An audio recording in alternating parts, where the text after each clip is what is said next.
Shalom, selamat berjumpa kembali bersama saya Sumardi dalam kelas pemuritan pemuda melalui Klik Community.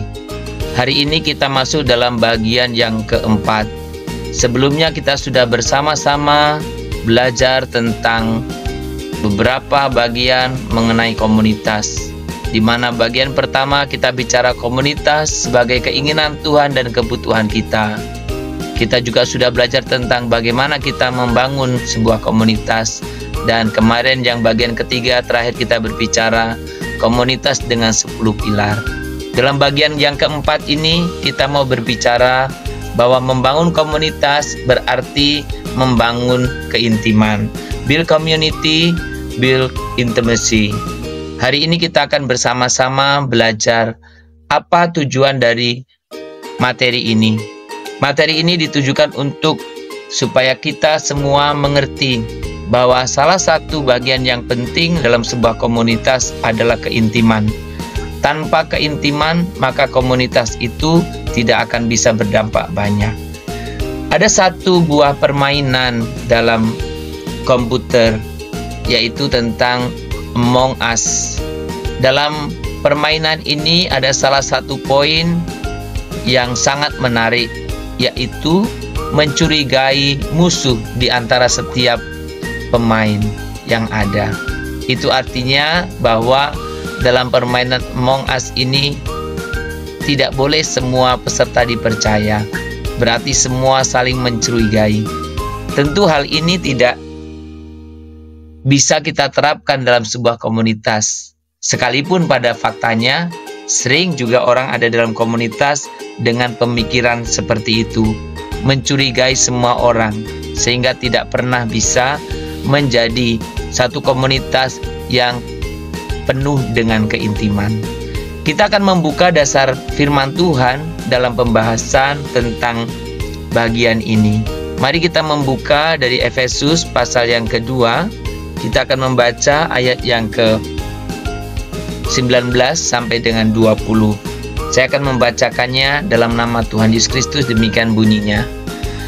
Demikianlah kamu bukan lagi orang asing dan pendatang, melainkan kawan sewarga dari orang-orang kudus dan anggota-anggota keluarga Allah, yang dibangun di atas dasar para rasul dan para nabi dengan Kristus Yesus sebagai batu penjuru.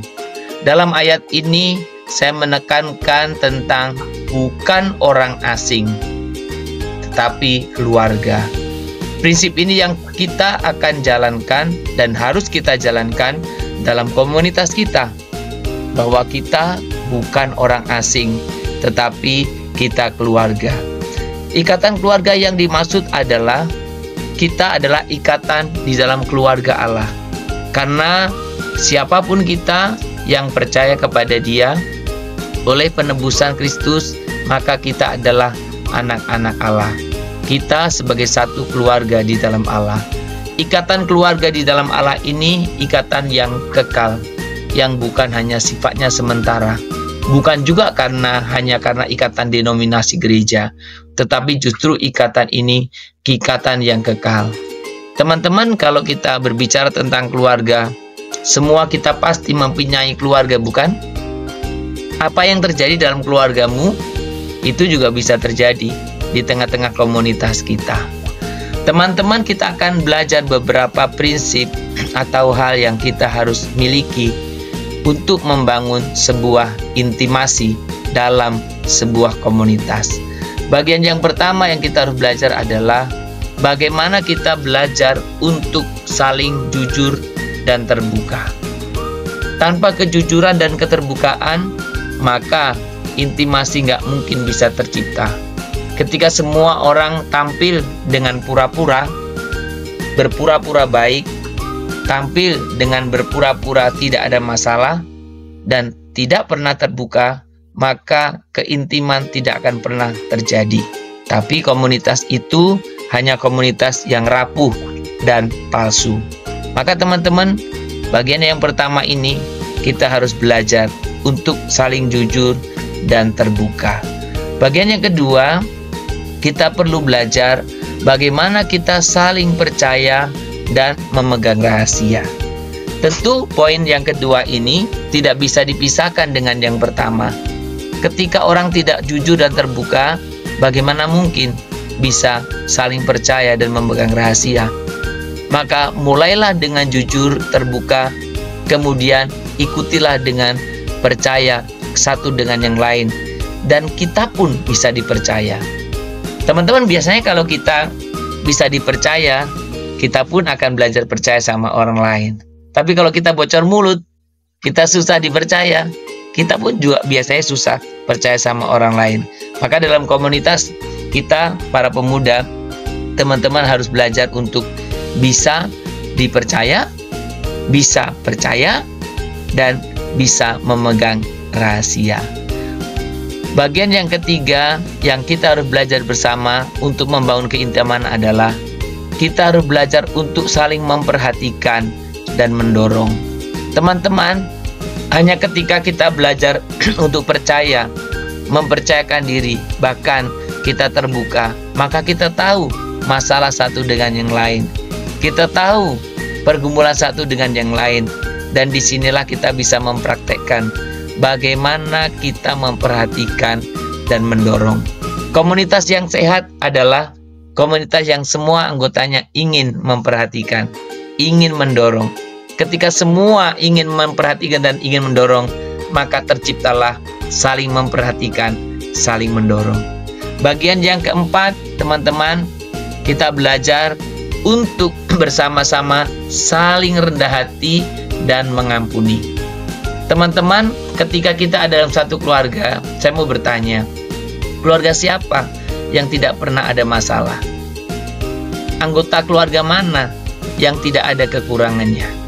Setiap keluarga pasti ada masalah, setiap keluarga pasti ada kekurangannya. Disinilah sesama anggota keluarga perlu untuk saling rendah hati dan mengampuni. Ini juga yang kita harus terapkan dalam komunitas kita. Dan bagian yang terakhir, yang kelima, bagaimana kita belajar memiliki kuantitas untuk dan kualitas untuk waktu bersama. Teman-teman, adalah sebuah omong kosong kalau kita dekat, kita akrab, tapi nggak pernah ketemu. Omong kosong kalau kita bisa intim dengan orang yang tidak pernah ketemu. Maka komunitas yang berkualitas, komunitas yang intim harus dibangun melalui waktu-waktu bersama, baik secara kuantitas maupun kualitas. Teman-teman, dalam setiap komunitas tidak ada komunitas yang sempurna. Dalam setiap komunitas pasti ada kekurangan, pasti ada masalah. Kita bandingkan saja dengan keluarga kita di rumah atau keluarga teman-teman kita yang lain. Tidak ada satu keluarga pun yang tidak pernah punya masalah. Semua keluarga punya masalah, tetapi karena kita keluarga, maka sebesar apapun masalah, sesulit apapun keadaan, kita tetap ada dalam satu keluarga. Termasuk ketika anggota-anggota keluarga yang lain memiliki kekurangan-kekurangan. Bukan berarti kita usir, bukan berarti juga kita tinggalkan. Kita tetap membutuhkan keluarga dalam Kristus meski ada kekurangan-kekurangannya. Teman-teman, dalam bagian yang keempat ini, di atas saya katakan bahwa tujuan dari materi ini supaya kita mengerti bahwa satu hal yang sangat penting dalam membangun komunitas adalah membangun keintiman. Komunitas tanpa keintiman bukan komunitas, tapi komunitas harus di dalamnya kita bangun keintiman sehingga komunitas kita bisa berjalan dengan baik. Mari kita bersama-sama berpartisipasi, berperan untuk membangun keintiman satu dengan yang lain.